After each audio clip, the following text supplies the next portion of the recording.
don't know how true this is, but there's been a report that Bazoum in Niger, Africa, tried to escape.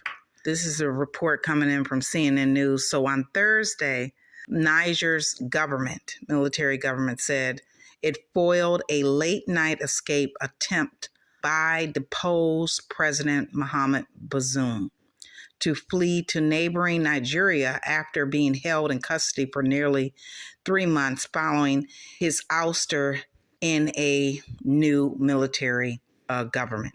Bazoum had planned to escape with his family and 2 domestic staff at around 3 a.m. in the morning on Thursday. They're using the word junta. I'm not going to use that word.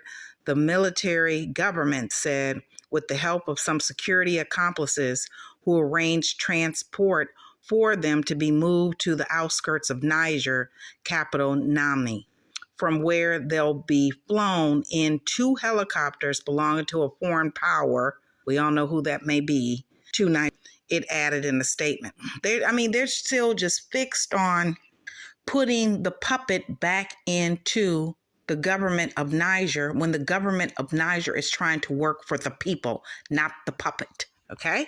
It goes on to say the prompt reaction of the defense and security forces made it possible to thwart this plan to destabilize their country, a military spokesperson said, adding that the main perpetrators and some of their accomplices have been arrested. I would say good for that, because Niger and its government should be working for the people, not some puppet being handed a few $1 million in order to keep the people poor so they can dig up uranium for practically slave labor for free.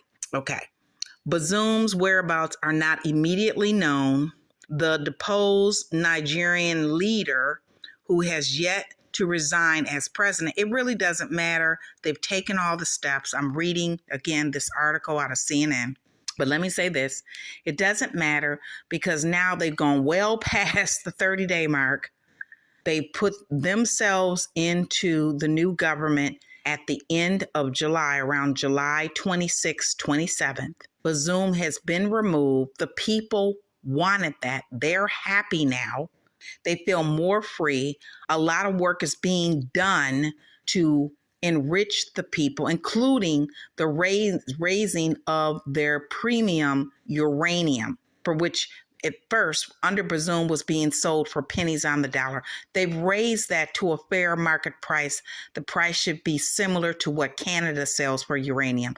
And that's about right if you're trying to feed a country, not just a man. Okay, but I digress. The deposed Nigerian leader, who has yet to resign as president, had been placed under house arrest since the military government overthrew him on July 27th, is what they're saying. In August, Bazoum said in a text message sent to CNN, by the way, with his consent, that he had been isolated, kept without electricity, and forced to eat dry rice and pasta by his captors. Let me say something about this. We need to understand that as soon as the new government was put into office, they, through ECOWAS and through the people behind ECOWAS, what apparently is France, instructed them to turn off the electricity to the entire country. Now, keep in mind, we're talking about a country that really does not have a wide-ranging electricity grid. So only maybe about 20% of the people of Niger even have electricity, and they turn it off. They turned off their electricity and their capabilities to function, and they put sanctions on them. They had food trucks sitting that were coming in to deliver food as part of the trade that they have with various countries, including Nigeria. They put all that on hold. So when we talk about a president, one man versus thousands of people that live in the country of Niger going without, this makes no sense. But of course it does if you are pro-oppressed people and you don't care about people and you just want to extract uranium and continue to have people be poor. So with him eating dry rice and pasta, he was probably doing better than some in terms of the Niger population as a whole. And anyways, later that month, The new government, again, they say junta, I'm saying new government, said it had gathered the necessary evidence to prosecute Bazoum for high treason. Now, want to know why they want to prosecute him for high treason? Because how do you have a country where 90% of the people are poor? They have to go to work in a uranium mine in order to make any income whatsoever. And the uranium that they're digging up happens to light the skies of France.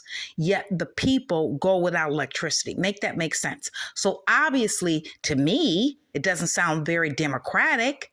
Bazoum was not running a democracy. So therefore, they're prosecuting him for high treason for all the wrongs he's done in terms of his interests in serving the interests of other countries, namely France. Bazoum was serving France, not his people. So I don't know all of the issues that they're going to prosecute him for in terms of high treason, but obviously it's treasonous to not make sure your people have electricity, yet you sell the uranium for pennies on a dollar, while people in Europe, namely France, can use it to create electricity grid that lights the Eiffel Tower. That alone is treason to me, but I'm sure they have much more. And I'm talking about the new Niger government, so good for them. The new government, they're saying junta, again, has held on to power despite pressure from Niger's Western and regional allies. I don't know, despite about the Western and regional allies. Last week, the U.S. said it was putting a hold on its assistance program to Niger, including funding from the U.S., while formally declaring Bazoum's ouster as a coup. So as you may know, if you've been keeping a track of it, the United States took a long time. Immediately, France said, it's a coup, put Bazoum back in office. But it's only been maybe about a week and a half to 2 weeks that the United States has now announced that they are a coup, and for that reason, they can't send funding. Well, guess what? Niger don't need nobody's funding from the West. Niger needs fair market value for their resources. With that said, I'm going to read on and finish this and close this out by saying the military rulers said they overthrew Bazoum because of the country's security problems and struggling economy. Exactly. The country is not only struggling, they've been struggling. France comes over there with military troops to help them in terms of security problem with insurgents, with terrorists supposedly, but it never ends. And then they're selling their uranium, as well as they also have gold, but they're selling the uranium for pennies on the dollar, something like 80 cents per unit, when the same uranium per unit, the same amount, is being sold for $250 in Canada. How can a country feed itself? How can a country even afford proper infrastructure to create security? So make this make all sense. They, the West, really want their puppet back into office. They are not concerned about any democracy to the African people. They're not concerned about the people of Niger. They're only concerned that France is able to light their Eiffel Tower, and they could care less whether or not those people have to work under extenuated circumstances in order to feed themselves and their family. They don't care. So there's no democracy there. There's no legitimacy there. And he has definitely created treason towards his country because he's looking out for countries like France over his own people.